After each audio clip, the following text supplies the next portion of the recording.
শহরের পুরনো লাইব্রেরিটি রাত হলে তালাবন্ধ থাকে, কিন্তু সবাই জানে ভেতরে থাকে এক বই পাগল ভূত। নাম তার অনির্বাণ। জীবিত থাকতে সে ছিল লাইব্রেরিয়ান, বই ছিল তার প্রাণ। মৃত্যুর পরও সে বই ছাড়েনি। আজ তার জন্মদিন।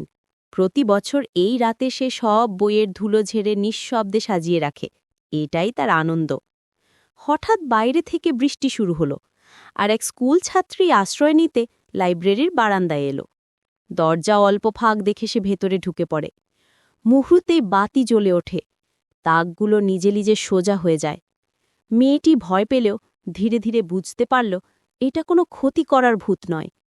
অনির্বাণ হেসে বলল, আজ আমার জন্মদিন, তুমি কি আমার সাথে একটু পড়বে?